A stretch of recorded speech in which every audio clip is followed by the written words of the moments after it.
Hello. This video is about how, in my opinion, True Detective's first season set an unreachable standard for the following seasons, and how its brand decayed to such a point that we now have season 4, which apparently was written and directed in a parallel universe where huffing paint is a national sport. Cleaning ladies! So, the first season from 2014 follows Rust Spake Zarathustra Cole and Marty Party Tarty Hart, two odd couple cops, as they look for a serial killer and child interferer over two simultaneously occurring timelines, deep in the bayou. I got a bad taste in my mouth out here. Twists and turns lead them down a dark road of cover-ups and corruption, eventually taking them to a voodoo-adjacent cult, apparently inspired by Robert Chambers' book, The King in Yellow, in turn inspired by the writings of Ambrose Bierce. When it came out, the first season was very well received, and has sometimes been credited as elevating the standards of TV, at least cinematically. I think it was probably quite influential in the true crime genre's resurgence in the last 10 years or so. Certainly, the iconic opening credits have influenced numerous fiction and non-fiction's title sequences ever since.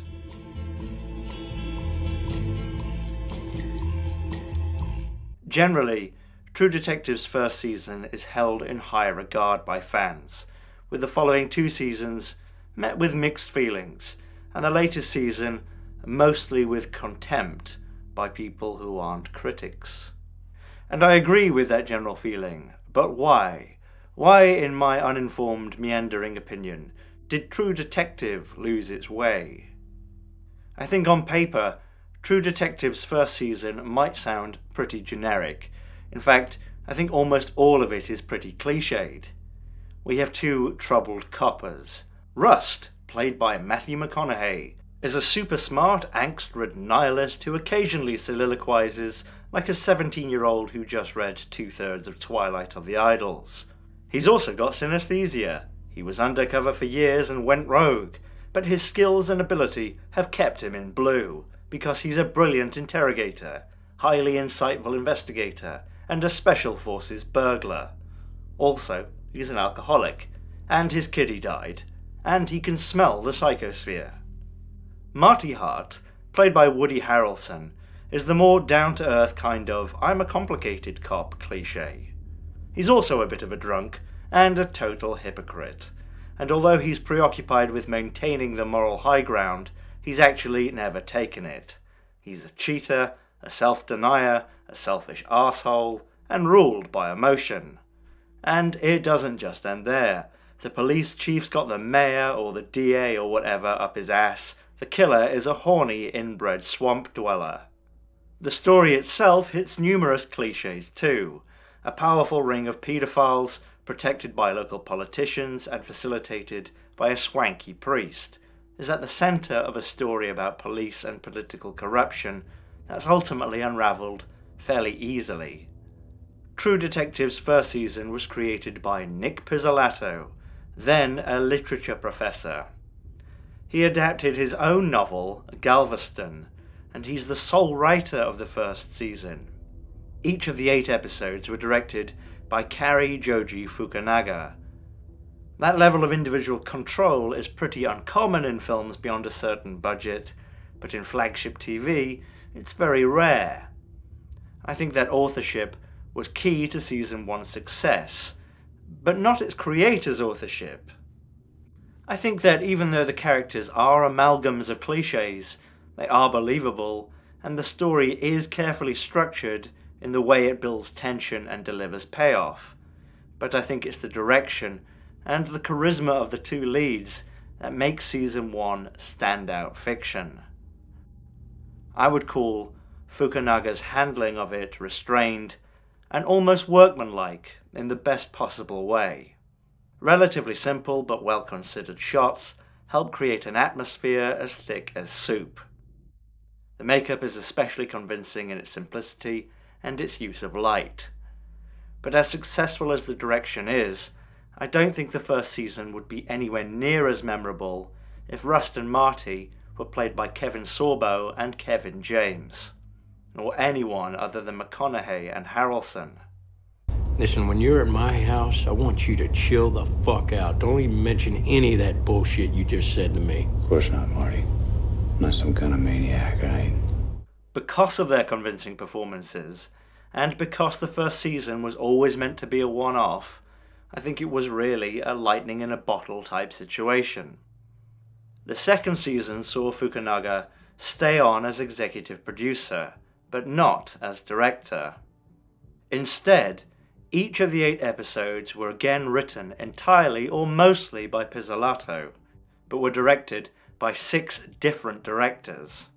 It too follows cops of various curvatures as they get sucked into a world of conspiracy, where they are little more than pawns of unseen forces, although this time it feels more like a mob story than a detective story. And instead of an odd couple, we get an odd quartet, with the cops played by Rachel McAdams, Colin Farrell, and Taylor Kitsch, with an equal amount of focus dedicated to gangster at a crossroads, Vince Vaughn. Season 2 keeps the oppressive aluminum and ash atmosphere, and it does its own thing with a different story. But although it doesn't tread the same steps, it doesn't break new ground either. Instead, it becomes far more meandering and isn't able to focus enough on any one of its quite dislikable characters. The tone isn't enough to carry it, and although the performances of the leads are good, the actors don't have the same enigmatic strength to keep the roof on. I think quite a lot of Season 2 is good. There are moments of real tension. Vince Vaughn is unbelievably convincing as a smug slimeball. T-Bone Burnett's score, as with Season 1, is great. But there are quite a few times where it seems more interested in wallowing in its purgatorial atmosphere than moving the story along, and I can't help but wonder if that's Nick Pizzolatto's biggest contribution. I also get the feeling that while careful not to repeat the same story, the makers, perhaps not just Pizzolatto but HBO, also felt compelled to outdo the first season. More violence, more expensive sets, more gunplay. Even in intense high-level action scenes, there's character happening within this chaos and hell. But I think the restraint is one of my favourite things about the first season. I thought Season 1's romp through Austin was technically well done, but logically ridiculous. But the rolling gun battle of Season 2 seems to exist just to outdo Season 1. Although presented totally seriously, I thought the post-effect ricochets and bad guys spraying their guns at nothing was tone-breaking. But whatever, Season 2, not as good. I drink, so it makes my recollection unreliable. Yeah.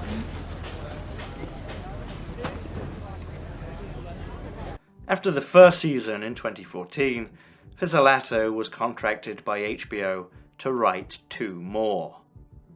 The second season came out in 2015, but the third didn't premiere until January of 2019. During that time, HBO was negotiating with Pizzolatto, who they wanted to make Season 3 with either a writing staff or a new showrunner. Fukunaga was still executive producer, but for whatever reason, he was not coming back. HBO got Pizzolatto to agree to work with Jeremy Saulnier, writer and director of the excellent film Blue Ruin, with the intention being that they would split directing duties. But after filming 2 episodes, Saulnier and Pizzolatto had a difference of opinion, and Saulnier quit. Daniel Sackheim replaced him, so Season 3's episodes are directed by 3 people, with all but 2 episodes entirely written by Pizzolatto alone. This time, in 3 separate timelines, Mahershala Ali and Stephen Dorff played detectives to old men sucked into a mystery around the death of a boy and disappearance of a girl. 2 kids, William and Julie, 12 and 10. Supposed to be home by 5:30, never arrived. This time, one particular character, Wayne Hayes, and his issues with memory and dementia take center stage. At the end, it turns out, there was no grand conspiracy at all, but more a series of unfortunate events. So the twist is, there is no twist. Fool. Like the others, it's atmospheric and it's performance-driven. And Mahershala Ali is excellent. I think it was brave to do something different, and it really is quite different. The crime aspect often feels more like the background to a play about getting old. While I respect its originality, I have to wonder whether either Pizzolatto or HBO would have wanted to make it if his contract after season 1 had been for 1 more season and not 2. It feels like Pizzolatto is taking the opportunity to say something about human nature or whatever, and I do appreciate that, but that's not why I like season 1, and I think the core idea of season 3 would have been served far better if it existed as something else on its own, whether that be a TV show, a book, or a film. Or, a rap album, whatever. But nevertheless, it's something. It's alright. Shitting the bed at number 4. Politics being what they are in the funky land of TV production, Pizzolatto did not return for season 4, except as an executive producer, which is the contractual way of saying he's here in spirit. True Detective Night Country is 6 episodes long. Every episode was directed by Issa Lopez, who also wrote every episode, 3 entirely, and 3 with a little help from friends. It's set in a fictional Alaskan town and stars Jodie Foster and Callie Race as bent cops, sucked into a conspiracy involving unseen powers, all while grappling their own personal demons. It's not her tongue. How do you know? In comparison to the other seasons, its story is especially weak, with virtually no real detective work to be had at all, and our characters luckily bumping into things or interviewing people just before they die. The logic is nonsense.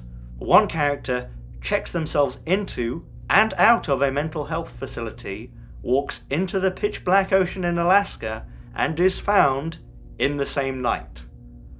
The ice station zebra type dealio is looking for microbes that could heal or cure the world in totally unspecified ways, with so little detail they may as well have said they were looking for midichlorians. Microbes. Magic microbes. All their super important research is just left out for any cleaning lady to read through, even though they know that would be a big problem. Ghosts show people the way, with no rational alternative other than ghosts are real or, whoa, that hallucinating person was really lucky. It retreads much from previous installments, mostly the first, and it's full of callbacks and references that don't mean anything narratively other than, I've seen season 1, or I've seen The Thing. There is atmosphere, and it is different. Stale oppressive rather than sweaty oppressive. But it does nothing new, and what it does I don't think it does well.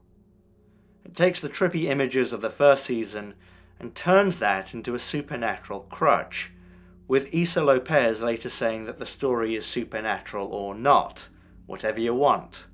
Yes, really. Plot hole? No, it was a ghost. But really, season 4 is such a departure because unlike the second and third seasons, it either doesn't know or doesn't care what made the first one so compelling.